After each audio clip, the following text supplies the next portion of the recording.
All right, so welcome to the second episode of Two-Dimensional Champions, the podcast where we discuss anime, movies, and other various things that the two of us enjoy. And this is Julian, and you are again? I am Thaddeus. Excellent. So today we're going to kind of interrupt the idea we had for last time, which was today we were going to talk about Knights of Sidonia. And actually, we're going to talk about Mad Max Fury Road, so we're switching that up on everyone who's listening. And next time, we'll do Knights of Sidonia, so we're just going to push that back a little bit. The movie won, basically. Good movie. Yeah, good. Yeah, the movie won. So let's get right into it. I saw it for the second time today, and you saw it for the first time today. Yeah, I just got out. And just about an hour ago. Yeah, so let's get right into it. What'd you think? It was really good. It was. I don't know anything about the original. I mean, because I think there was a Mad Max before this one. And I don't really know anything about that or the universe or the origin. I just sort of went in like a guy who knows nothing because I knew nothing. And all in all, I enjoyed it. I thought it was a really solid movie. They did a lot of things, I guess not mainstream things, that I thought they executed really well. I want to talk about later. All in all, I'd say it's a good flick. If you have no idea anything about Mad Max, the Mad Max universe, or whatever, I would still say check it out. It's solid. Yeah, this is a perfect movie. I think in every way, this movie is fucking awesome. It's fucking perfect, man. Yeah, I mean, I can't. Shit's rainbows. Yeah. I mean, I saw it for the second time today, and I still have the same reaction. The movie ended, and I wanted to see it another 6 times. So, yeah, this movie is really good. There are 3 Mad Max movies prior to this one. Oh, really?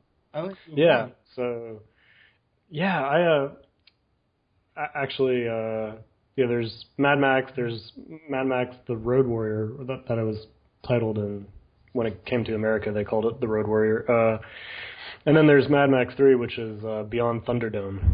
And I haven't seen Beyond Thunderdome, so I can't say much about that. But yeah, so yeah, there are 3 movies, but this movie, you do not have to have seen anything, like you said. Yeah, I can say that's true. Yeah, it completely stands on its own. There's nothing you need to know. I mean, I guess you do find out what happened to his family in the first movie, but it's not really clear if Fury Road is a sequel or just a pure reboot. So, I mean, it just really doesn't matter, basically. If you watch the first 3 and like them, you're going to like this movie. If you haven't, you'll still like this movie because it's the best movie ever made. So shit's rainbows and grows unicorns or something. Absolutely, yeah. Yeah. So what did you like about it, and what stood out to you? I liked I really liked the cinematography. It actually reminded me a lot of Sin City. But like not Sin City directly, but like how Sin City felt when I first watched it when it happened. You know, like when it went from like daytime to nighttime, for instance, and how everything just had that like washed bluish color, like I want to say like a bluish green color, and then there's the scene in a car when they were like around a candle, and then everything like looked normal, and like I think that's just overall the cinematography really stood out to me as being exceptional. And then there's also like the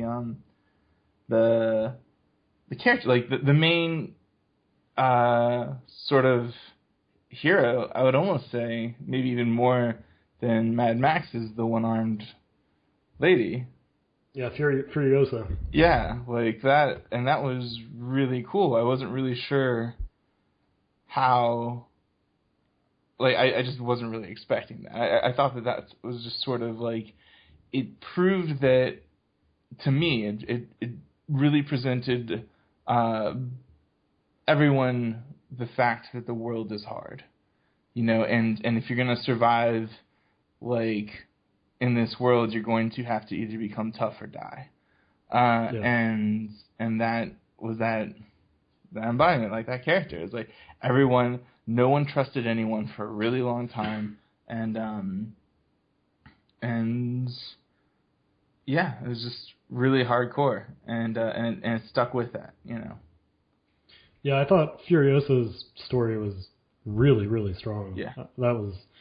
I mean, the movie was her movie, and actually, but at the same time, actually, I'll take that back, because it was still a Mad Max film in the sense that I feel like the movie really followed the classic Western samurai movie kind of journey, which is you get a hero who kind of runs into a situation, and it's he's got no, he just. I mean, he's the Ronin just passing through. Yeah, I mean, he just crashes into the story, and it's kind of forced upon him. And he at the end of it, he departs and leaves this group that he, forged connections with. So that's a very much it reminded me of, the Zatoichi, the Blind Samurai series, where every movie is Zatoichi showing up at a new village, and the gangsters there are fucking shit up. He gets pissed. He kills a lot of people. gets really friendly with a lot of the ladies, and then takes off at the end, much to the distress of everyone he saved. So yeah, and they did that for 18 movies, and it worked really well. I mean, it's a good fucking story. Yeah. And and this did much the same thing. And I really did like Max's arc, which was he's obviously been alone for a long time at the start of this movie, and he's crazy. It takes a, because like just to sort of reiterate on the crazy thing is like when I first saw it, I just thought the craziness was he had flashbacks of his family and stuff like that, and that's why he was crazy. But then like you just sort of realize that he's just really fucking crazy. Like at the beginning, I wasn't even really sure if everyone spoke the same language with how they sort of communicated with each other, and how like sometimes it would just sound like it was like gibberish, and I was like, oh, maybe it's just like another language and they don't understand each other, and it was like doing a weird sort of perspective of the people. And then like it was like at the end of the movie, I was like, oh no, this guy's just fucking psycho. Like, yeah, like, yeah, he's just nuts. And what I really enjoyed was, especially when he's running through the halls at the beginning, when he's being chased by the war boys and he's trying to escape them, he starts running into all these characters that we never see again in the film, and they're all saying that he didn't save them and stuff and all that. And so, are these characters from past movies? Do you know?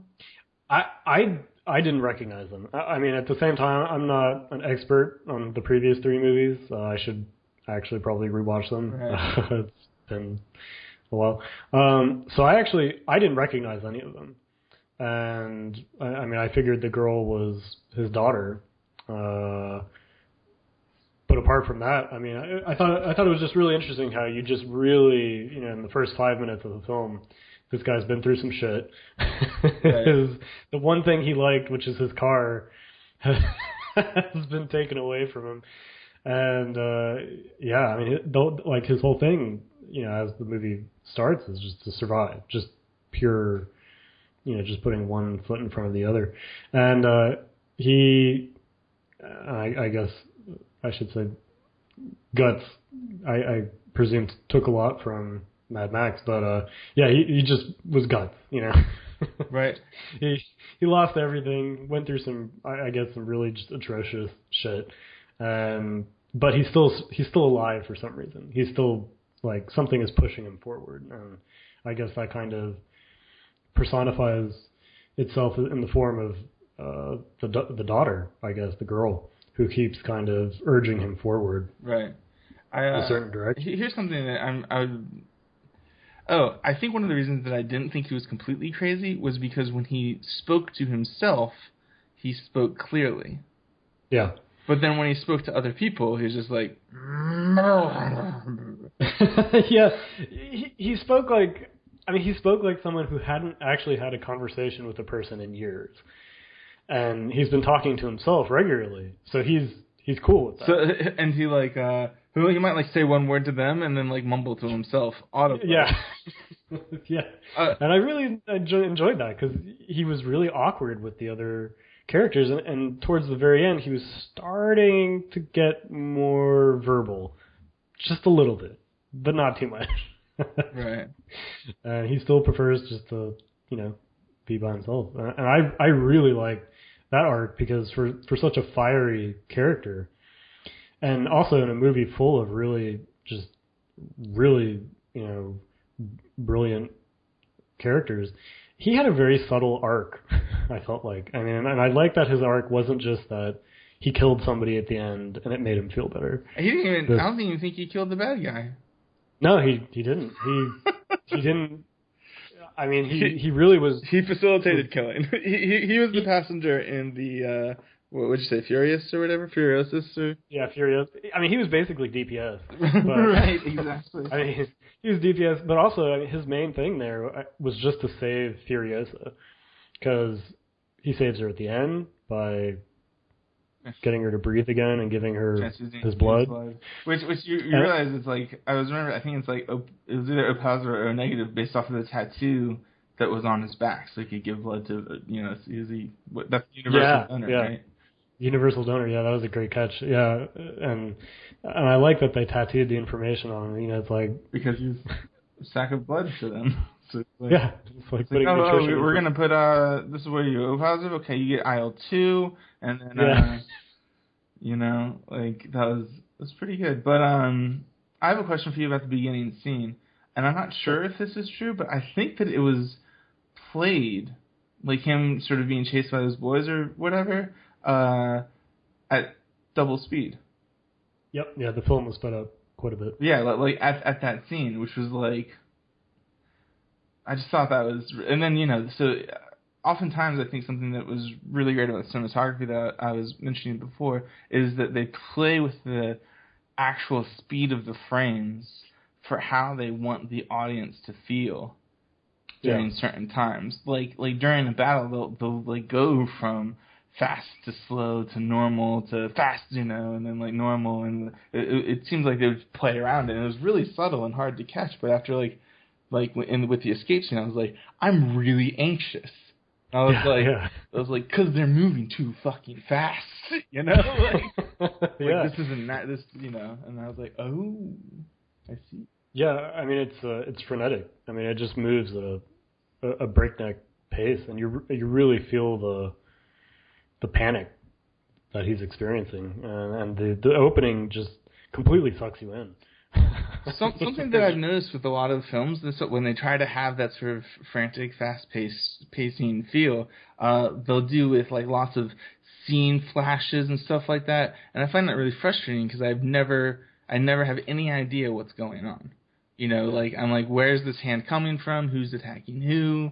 Like, what angle is this? Why do I see a face right now?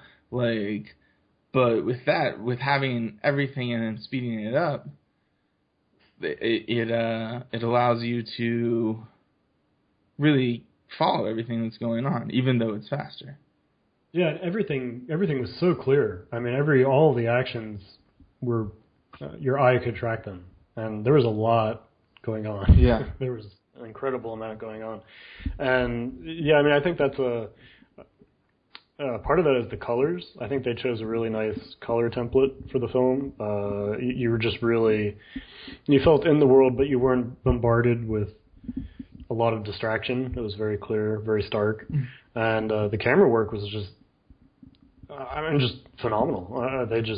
They kept everything moving, but at the same time, you didn't get a migraine. Because my big problem with a lot of the, like you're saying, a lot of the other recent action movies is, and I think part of it might be, I mean, this movie had CG in it, but I think part of it is that when you have an over-reliance on computer-generated effects, everything is too perfect, I think. So your eye gets oversaturated with just a shit ton of detail. Right. And, I mean, it can look impressive, but everything is, I mean, take the action scenes in Transformers. I mean, everything is, it's just bits of metal flying around everywhere. Well, I mean, I think it takes you out of the world. Like, I was actually wondering how much CG was in here because it didn't seem as much. I mean, I'm sure there was a ton of CG, but it didn't seem like there was a ton of CG. I need to read more about the making of the movie, but as far as I know, they built all the cars. I think all the explosions were, for the most part, real. Yeah, I mean, I'm sure the tornado wasn't real. But... Actually, I thought that was totally real. Oh, yeah? Oh, man. Messed it up. See, I'm so bad at this.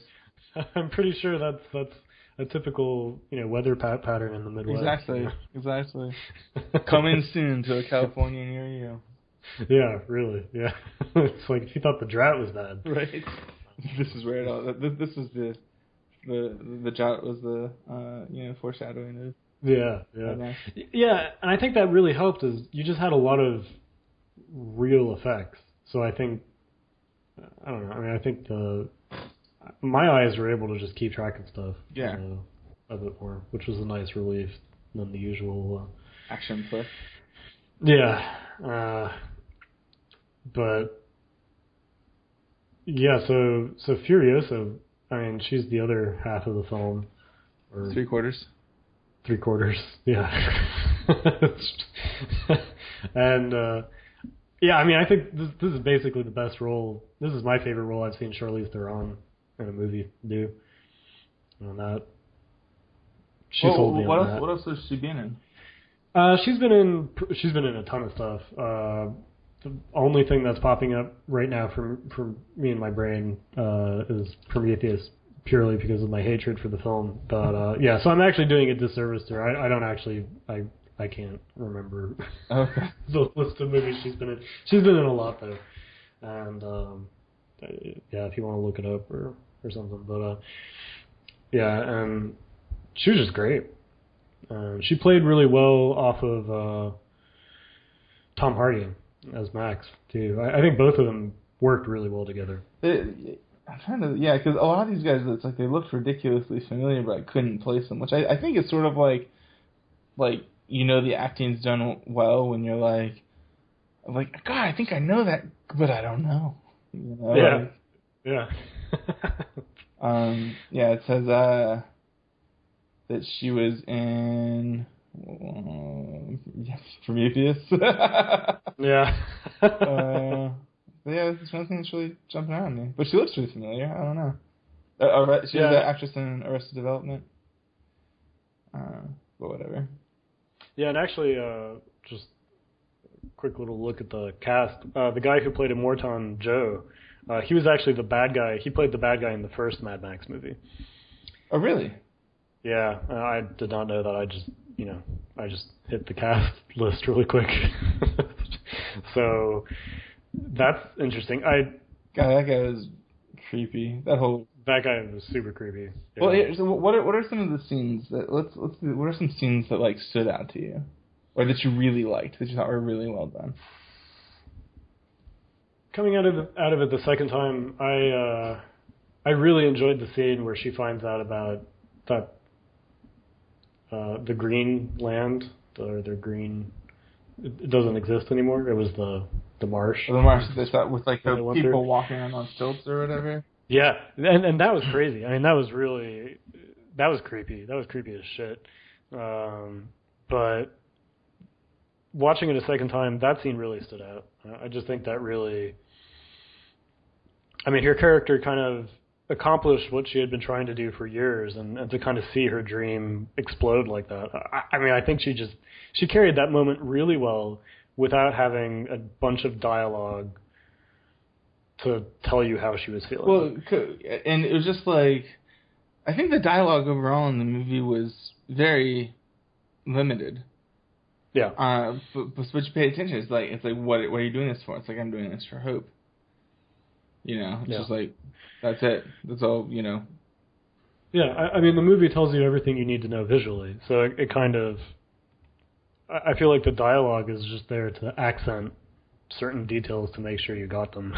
Right. I mean, and actually, that's what I found so nice about it is, I mean, thinking about Age of Ultron, which I saw a couple of weeks ago, you know, a big part of it was how everybody mistrusted each other, or that's the feeling I got. Basically, it was like, you know, there's just a lot of drama in the group, basically. Right. And with what Tony Stark did and all that, and this was refreshing because there was no bullshit here. You know, there was no time for bullshit. They're just, you know, if someone backstabs somebody, it happened quick. You know. Well, I mean, it even felt like there's certain scenes that I was like, this is going to happen. Like, the main character and that chick, they're gonna kiss. And, like, you know, that skinny white dude or whatever, he's gonna betray them. And, like, these things didn't happen. No, they really didn't. And, like, Nux is the name of the skinny, the war boy that joins up. Right. Yeah, I agree with you. I thought he was gonna betray them. I thought he was gonna do something really dipshitty. Right. At the end, and I just really liked how that's how it always happens. Oh yeah, that's how it always happens. I love how he finally got Immortan Joe's recognition, and he fucked up. he Oh, you mean like he was like, yeah, if you do this, then I'll help you. And he like ran, and then he like got caught and fell and lost his shit. Yeah, and he was like, damn it. Yeah, and I just, you know, that's. And after that, he was like, you know, I can't go back. You know, that's it. I can't recover from that shameful, you know. And it was my blood bag who's driving the damn truck. Right. You know, so can't come back from that. And I enjoyed that I found it really cool because he mentions later on in the movie that he never could have done something with that much shine before, or he had never done something with like that was that cool before, when he saved them from the mug with the tree and all that. Oh, right. I remember. Yeah, and I thought that was a really nice touch because basically when he was crazy and when he was following this asshole's, you know, way of life, he kept screwing up and he couldn't achieve his full potential. Right. But then when he, you know, broke out of that and when he started really doing all the badass shit he wanted to do. I mean, he had his glorious death. Not for some creepy old guy, but for the hot chick that he, right? You know, for his buddies and for, I don't know, he made real connection as opposed to this fanatical belief. Right. And I really enjoyed that. That was a nice touch. And getting back to other scenes that really stood out, the scene where they fight the bikers. Right after the path is closed. Right. Really the first time when Furiosa and Max team up and kind of show that they can rely on each other. That was great. I mean, that was really cool, especially when the guy's driving down the top of the truck and or like, I mean, no, it was a different one maybe, and she and Furiosa shoots him and the bike almost hits her and she just ducks and it rolls over the front carriage of the truck. Right. I mean, just really nice touches like that. And when he had started driving the truck and she was trying to get on board, and that one of the motorcycle guys just, you know, kind of glided his cycle underneath the truck and grabbed her. Yeah, that was intense. That was so well done. Shit my pants with that. I was like, oh, geez, I didn't see it coming. You know, I just didn't see. And you know, these assholes are crazy. Right. Like I just thought that he missed. You know, like, and then he was on the other end, and then I realized that, you know, he just let go of his bike and was holding on to her. Yeah. And that was really cool. And then did you notice that pretty much every single repair or thing that you had to do to your truck, you were able to do while it was moving? That was really cool. Because and I figured that it was like set up that way because a lot of times when you need to do that, you don't have time to stop. Yeah, I mean, you're being chased down. Right. I mean, basically it's like everywhere you go, there's some savage group of... Right. I need to go repair this engine now by hanging underneath, you know, the... the car, and Yeah. hopefully I just don't fall and die, and hopefully it doesn't like start up and I get caught on it because it's going to be running instantly. Like, Yeah, I mean, it's one of those things where like all the war boys are pretty expendable because they've all got to be dying just trying to repair the vehicle. And I mean, forget fighting. I mean, the main reason she had all the war boys with her just to do the run to Gastown. I mean, yeah, if they get attacked on the road, she needs the support and also the repairs and stuff like that. So that's why I thought it was cool when they picked up the older ladies, because that became the support team that she had at the beginning, which was she had some smaller bikes, or at least one. right. And then she had enough people to kind of man the different portions of the tank or the truck. And that was really cool. It really was like, I mean, they talk about how badass the vehicle was, and it really was meant to be the... What is it? They call it like the Dreadnought or something like that? Yeah, like it's basically it seems like the flagship of the army. Right. I mean, it was, you really couldn't take it down. I mean, especially with Furiosa at the wheel. Yeah. And like, man, there's so much. So you know how I was talking about how like Furiosa seemed really empowered and stuff like that. Like there was like the scene when it was nighttime and they're trying to shoot out the little bike that was chasing him. You know, they blinded the guy, and like they had 4 shots. Max missed 3 of them. You know, Yeah. and she wasn't like, "Listen, bro, you fucked up." She just like stood there. She was like, if you want to take this last shot, like cool. If not, like we'll just deal. But she was just there, Yeah. and then he was like, "You're way better at this shit than I am," and she fucking nailed it, man. Yeah, she really nailed it. Yeah, and then it was cool. A little later, he did what he does best, which is he just walked out in the mist and killed all of them. He just came back, got the supplies. That's not his blood. Yeah, and they were a great team. I mean, just really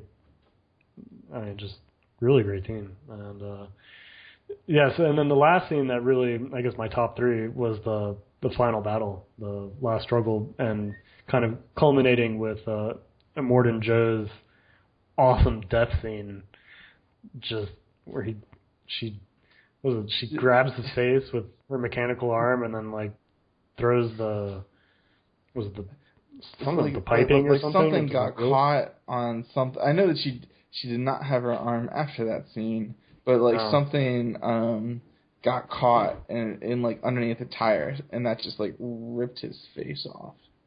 Yeah. Like I was like, oh, like when that happened. Yeah, it was. That was great. That was really great. And you really weren't expecting it. Like no. So. I mean, she took him out. Yeah, that whole last fight is really phenomenal. But what are some scenes that stood out to you? Let's see. I mean, there was that one shot that I was talking about. There was like I don't know why that this stands out to me, but when they during the beginning when they were chasing and there was just like a dune buggy or whatever that was speeding up to the car, and then like the rope became taut and it just flipped.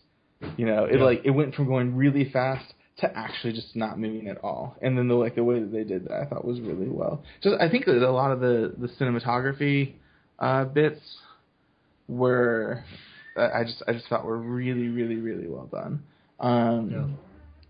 And let's see what else. Oh, like the guitar dude. Oh yeah, the guitar guy. Yeah, he was just always around. Like it was like it would be like the chasing is like and it was like playing the guitar. It's like okay, well that's weird. And then it's like the middle of the night. It's like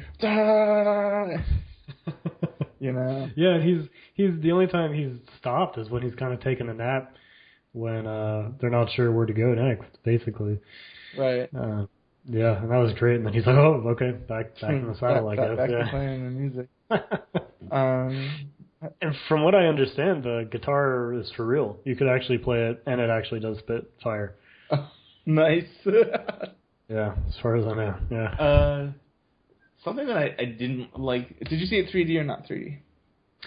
I saw it 2D both times. Okay.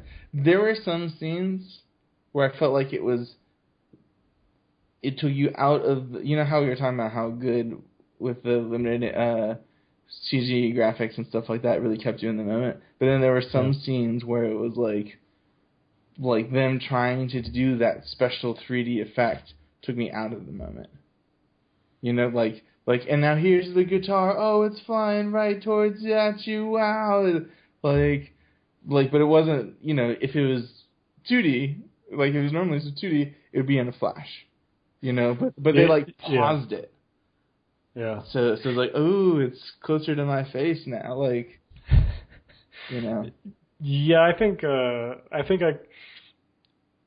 second time watching, I didn't care for that last sequence that you're talking about very much, where the cars are zooming apart from each other. Right. And you had that slow-mo explosion. Or crash. It wasn't even really an explosion.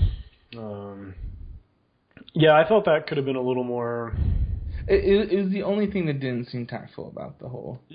Yeah. It actually stood out, and it's kind of... it's one of the, I think, few scenes that was really gluttonous in its portrayal of the sequence. Yeah. Yeah. But, God, I mean, like... For me, the things that stood off aren't necessarily specific scenes, other than the ones I've, of course, already mentioned, but just, like, overall themes. You know, like how it really does, like the, I wonder what else is going on. It really shows you a world and doesn't give you all the answers, and lets you sort of fill in the blank, and some of the stuff is like you know, oh, he had a daughter, or he had a wife. I think you even mentioned it, though, but like you see those little scenes and stuff like that, and I just think that, yeah, just all that was really well done. That I wasn't, you know, I never really was bored. I just like how they didn't Hollywood anything, you know. I mean, it really didn't feel like a Hollywood movie. Yeah, like how my first, like one of my major like vomits of Hollywooding was from V is for Vendetta, when like everything's going good and then they have like the scene where she like kisses his mask or whatever, and I'm just like, oh, really? Is this happening now? Like you can be affectionate towards somebody and not have to kiss them. You know, like, or you can care about someone and not have to kiss them in a movie, on scene, you know, during the finale, or like the grand moment of the thing. There does not have to be a kiss, you know, and stuff like that. And this movie just didn't like, oh, so like now like someone starts as a strong woman, but then she becomes a weak woman when the strong male like figure is introduced, and that just didn't happen. No, it really didn't. And I mean, I really wanted him to stay, right? Because I thought he was great. Oh, but I don't know. I mean, one scene I did love was when the chick like blocked the shot or whatever, and then like on the moving vehicle, so they didn't shoot Max, and then he like looked over and he just sort of like was like shaking in his, oh, he's actually crazy sort of way, and then gave her a thumbs up, and then then she died. Yeah, the thumbs up was that was a great. I mean, it was a great shot of him, and then it was really funny that, I mean, I guess not really funny, but I thought it was interesting that she slipped off the blood from her bleeding leg. But yeah, that he shot, I thought it was hilarious. Yeah, I mean, like, she would have survived, arguably, if it wasn't for that time that he shot her. Yeah. Yeah.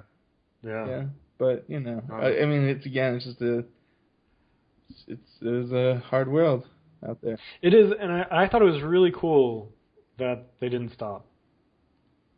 You know, I mean, the other girls were distressed. Yeah. Like, you know, they're asking him to stop, but as soon as, you know, Furiosa asks him, it's like, did you see it? Right.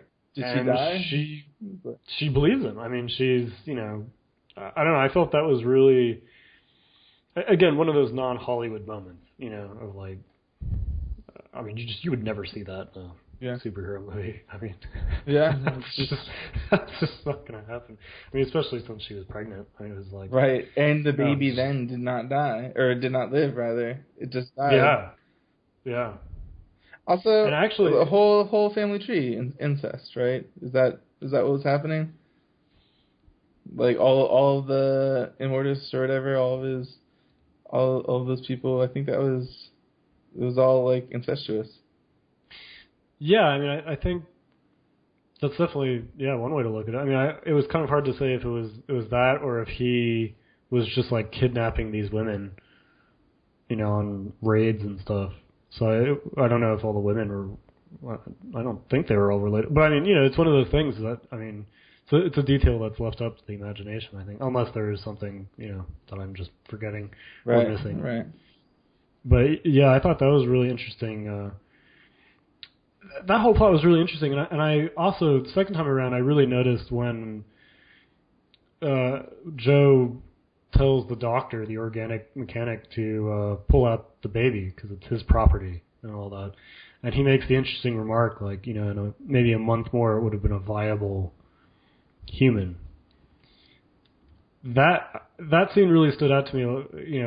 I thought about it a lot more the second time I saw it, because that it's one of those scenes where it can just go by, but you can also read into it, more. And especially with like all the abortion stuff that goes on, and kind of you get this feeling with kind of a lot of guys that it is that notion that the kid is their property, basically. Right. Well, I mean, just everything is just kind of, I don't know. It's just weird. It's all just. Oh yeah. That very. Yeah, I mean, so I thought that was just an interesting comment, which was like, I don't know, I thought that was, their whole situation was fascinating, especially with the, the whole theme of like they're not things, they're people, and that was powerful. I mean, especially, because on the other hand, if Joe had built all of that, I mean, he had, to his credit, really kind of put together something amazing out of nothing, basically. Yeah. And I mean, he's obviously evil and was doing all this shitty stuff, but he was, it kind of makes you think of like, where do they go next? Because the terrible leader was killed, but how are they going to rule? It's not like it was like, an educated group of citizens, right? With good hygiene and health, and they still have limited resources, and they can't just leave that water, the switch on all the time, right? So they're still in a very precarious situation, and I mean, I guess still surrounded by threatening groups. Although it looks like the toll is pretty high for Bullet Town and Gas Town, as they lost their own patriarchs. Right. Yeah, it was, I mean, it sort of implied, with the seeds and everything like that they're just going to try to make a flourishing, world or whatever in that area, but then Mad Max doesn't stay around, so it sort of lets you, I don't know, it lets it, like, there can be a sequel to it, or not, and either way I'd be okay with it. Yeah. Yeah, and I really like that. This might be kind of maybe overthinking it too much, but so Immortan Joe was treating these women as objects, and it was a very extraordinarily just crazy obsessed male brained civilization or society that he had created. And, that wasn't doing super well. I mean, I guess it was, he was just out of brute force succeeding. But then on the other hand, just the women by themselves were also in a very precarious spot. There's only a few of them left. They had obviously been through some shit. They had lost their land just because the water went bad. When you say the women, you mean... the older women. Yeah.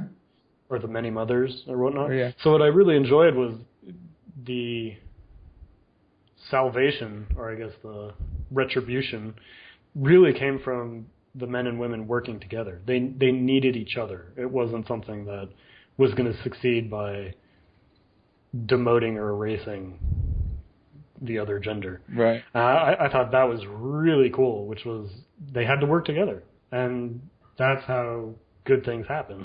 It wasn't, the moment somebody thought they were better than the other or couldn't trust the other. Mm-hmm. Anytime there was, they didn't see each other as equals, it just didn't work out. I mean, just really.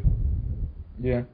Yeah, and I really liked it because big theme with the wives were that they were saying who killed the world, and they were obviously the men killed the world, right. The men fucked it up, and on the flip side, women were the older lady was, like you said, saving the seeds and all that, so they were trying to grow, and the big thing which with the many mothers and all these themes of creation on the female side. And I just really liked how again, the salvation for this world was everybody working together. I mean, I wouldn't say everyone, but I would say like the little town of people. I mean, everyone is in maybe both. Yeah, I mean everyone. Yeah, everyone is as in that group basically. Yeah. Because I think otherwise I don't think it would have worked out basically. So yeah, I really like that. I thought that was a very nice touch. Right. Yeah. It did play on a lot of levels, overall for sure, and yeah, I mean it's just solid. I'm not exactly sure if I'd probably go see it again, but it was thoroughly enjoyable to me. Yeah. Mm-hmm. Yeah. And I can see how one would really enjoy it just because it has, I don't know, it just I can't find the words. There's just an overall openness to everything, it makes you want to ask a lot of questions about what's going on. Yeah, and I think overall too, I think it was the most tastefully done R-rated movie I may have ever seen, actually. Yeah, I mean, it was you saw tits, but it was not to necessarily arouse you, but it was to artistically illustrate the world that you were in. Yeah. There was nothing in that movie that was unnecessary. Right. I mean, everything in it served the story and served moving the story to the narrative forward. So you weren't shown anything that basically wasn't thought about and really included because it displayed a theme or pushed the narrative. It was necessary, absolutely necessary. Right.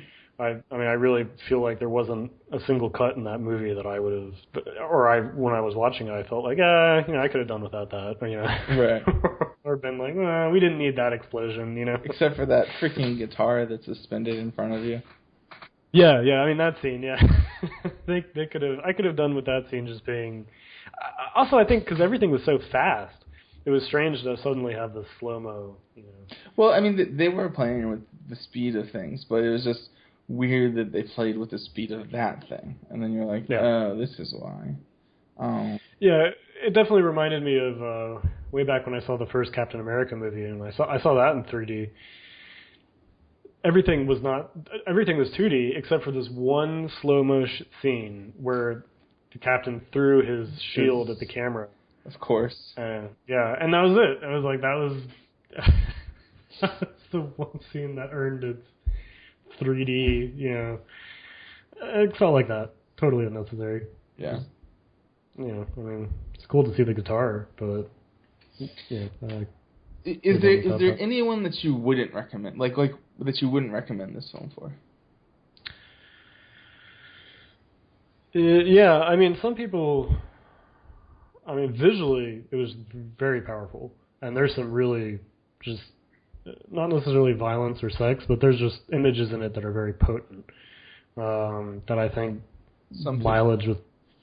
Yeah, I mean, with the whole all the women being milked for lack of a better term. Oh yeah.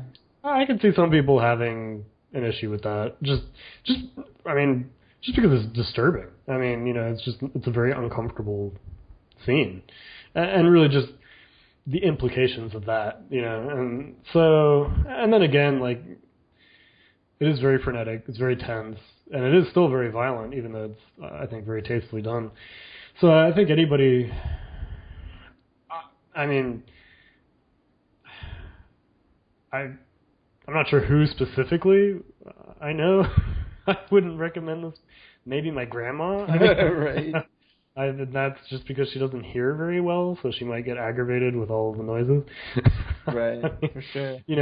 But what I was really surprised by this movie was how much there was to like in this movie, and how universally enjoyable I think it is. I mean, I think, and actually, in a way, I think the posters and the trailers, although they're honest about what happens in the movie, I feel like, in a sense, they're a little deceiving because, I was looking forward to the film, but I wasn't expecting it to be really any more than just another a lot of cars. Yeah, just I was hoping it would be a fun action movie. Definitely was not expecting like just the best fucking movie I've seen in years. Yeah, I would say like if you've ever liked any action movie, you would like this movie. Yeah, anybody who likes science fiction. To me, this film very much fits in with like The Matrix, The Fifth Element, just other films. Just for me personally, that I left the theater feeling like I had seen something I hadn't seen before. And, right. Yeah. And it made my blood pump. I was excited. I was with it every beat of the way, and I just didn't feel like there was never a point in the movie where I sat back and I was like, okay, this is bullshit. I mean, maybe if I've seen it 10 times, or like with Fifth Element, I've seen it hundreds of times, and by that point you get to you do get to a point where it's like, I wish they would just get to this scene, Right. This seems so good. This seems better than that seems. I wish there was just. Yeah. So I mean, I think it's something. I really do think it's going to be looked at as a classic, like just Indiana Jones or anything. I mean, I feel like it had the same essence as those movies, where it swept you up, it raced you to the finish line, and you just got a great fucking ride, and it gave you visually and story wise. You could think about it. You could be like, that was so cool for its for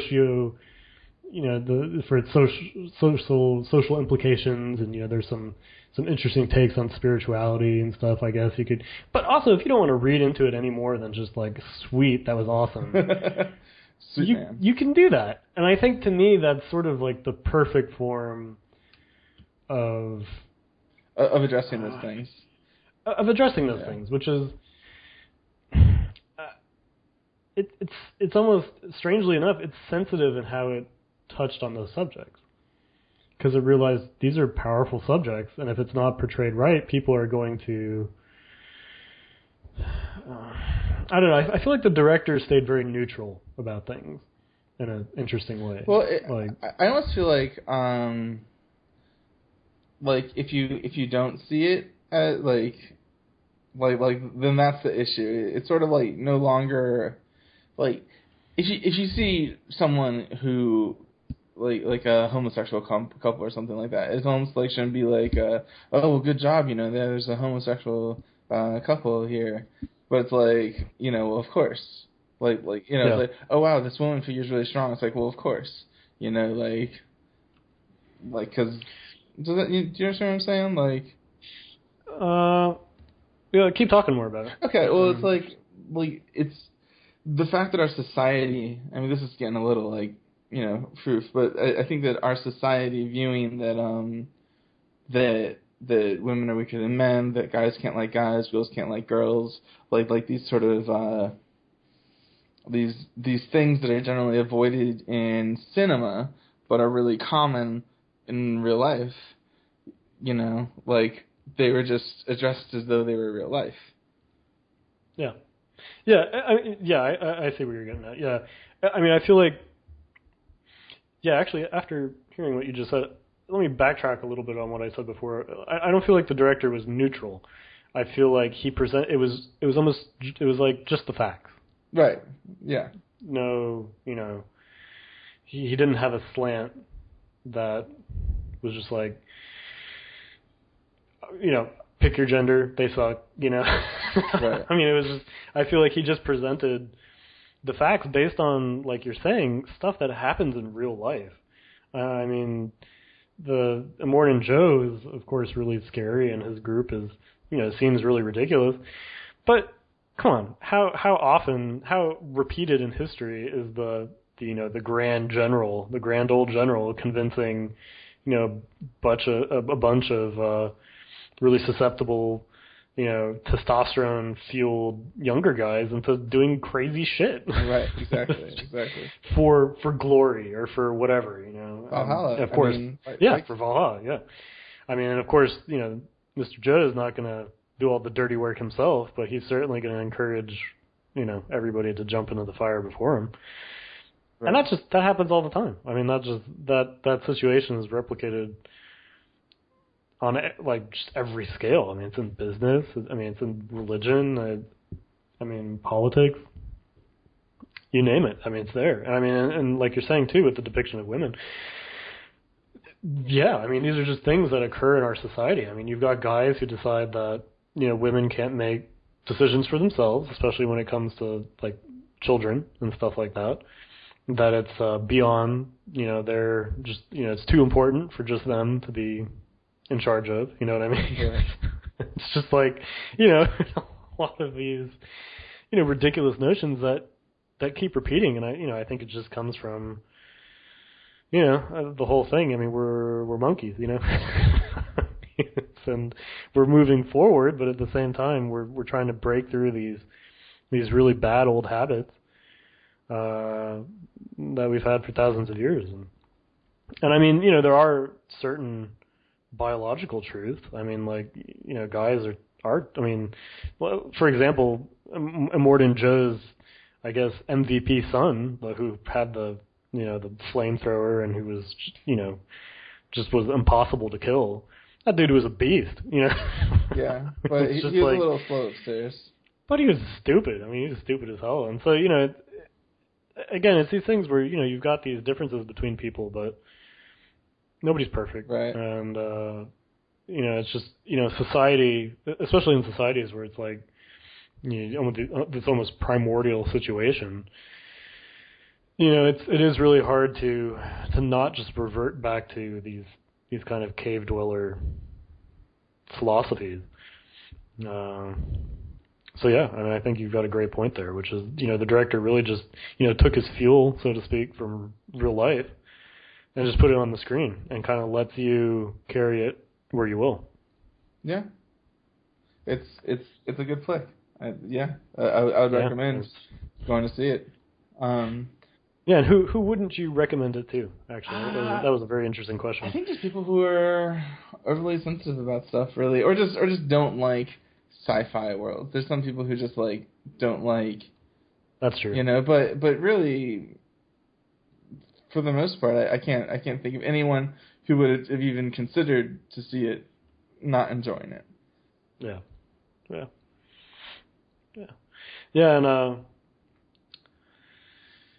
I guess that kind of, it's going to be kind of a frustrating thing to talk about for a minute, but actually it does bring up the the men's rights activists and stuff like that who are kind of coming out saying that it's not really a Mad Max movie because Furiosa kind of takes over the film and stuff like that, and yeah, so I wrote a bit about that, and again that gets back to the point where it's just Well, I guess just some people just really like complaining, and I think that even mentioning the people that are complaining about nonsense, it's almost they don't deserve that much attention. I mean, yeah. Go on. Yeah, I mean, I was just gonna say real quick. I mean, I feel like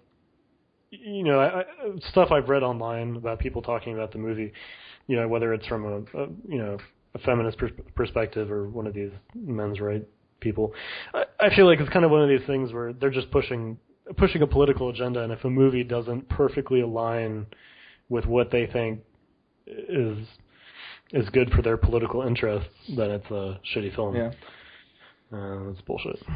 But all in all, for the film, that's pretty much I don't think I have any other major points to bring up. Yeah, I mean, I think we covered it Yeah. really well. Actually, I just had one more scene that I really enjoyed, Okay. which was when Furiosa punches Max in the face with her stump. That was. I don't even remember that happening. That happened? Yeah, it happens really fast when they're fighting, when they Oh. first meet each other. And she just smacks the hell out of him with her Right. with her stump. And I thought that was just something that really stood out for me. I was like, I'm sure that hurt really bad, like especially with this metal cage around his face, and she's just smacking the hell out of him. And I was like, yeah, that's badass. That actually, like, when, like, those, like, the fights, like, with the metal cage and stuff like that, he was getting hit in the face, but the people were striking metal, but, yeah. and they were hitting it hard, but it also looked like they were hurting themselves, but it was, like, a necessity of having to hit him, you know? Yeah. Like, it was like, this is gonna really suck a lot, but if I don't do this, I might die, so I have to do it anyway, or whatever. Yeah, exactly. Yeah, they were just. Yeah, I know it was, probably super uncomfortable, but it was almost like he should have just kept it because I felt like it was pretty handy. Right, the helmet. Yeah. Yeah, the helmet thing. Like. Awesome. So I think that pretty much covers it. So closing notes or statements. Yeah, I mean, I'd say just this is a great movie. I think it's just one of those special movies that somehow avoids being killed by producers or by, I mean, I was kind of concerned with George Miller coming back. I mean, he's 70, coming back to, the franchise he made. And that's, Ridley Scott's big on that right now. He's doing a sequel to Blade Runner. I just feel like usually it's pretty shitty. It's a pretty shitty idea, Right. So just if you did something good, and if you had a story, just let it go. Just let it go. Just, let it go, old man. Just forget about it. You're good. Don't shit all over it. But I think with George Miller, because I saw an interview with him where he talked about how the idea for the film, I think, came to him on a plane flight from L.A. to Australia or something like that.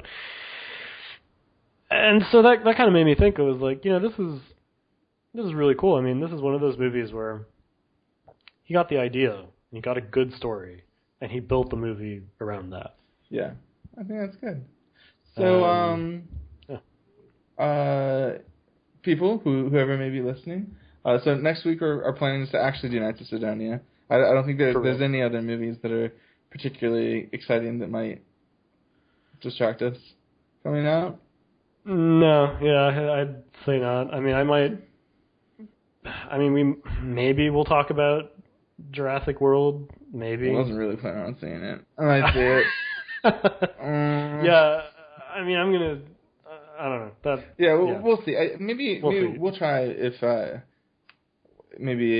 do if we do an additional episode of something, just maybe throw it in midweek as like a bonus and try to, Yeah. I mean, I definitely don't think there's anything that will focus a movie that will focus the whole episode on. Yeah, I mean. This was a special, This is a pretty good movie. So we'll do Knights of Sidonia next week, and first 6 episodes. Yeah, sounds good. Well, 5, I think 5, or we can do 6, whatever. 5. I've already seen the series; it's really good. Yeah, but yeah, it's awesome. By the way, yeah, check it out, everyone. Yeah, or actually, I guess if people listening want to watch it, and then so then when we talk about it, everybody can be caught up. So when we talk about it next week, nobody is surprised. Yeah, if you have any suggestions to anime or stuff that you want us to talk about, please, we have an email now. Please email 2dimensionalchampions@gmail.com. That's the number 2, and then Dimensional Champions. I'm not going to spell all that out. But, I will look forward to hearing, input and stuff and suggestions. Yeah, same here. Yeah, I mean, that'd be great to hear from people and to see what stuff we do next, and just to have more voices in the conversation. So, yeah. So I think that pretty much covers it. So we'll see everybody next week. All right. Sounds good. All right. See you later. Bye.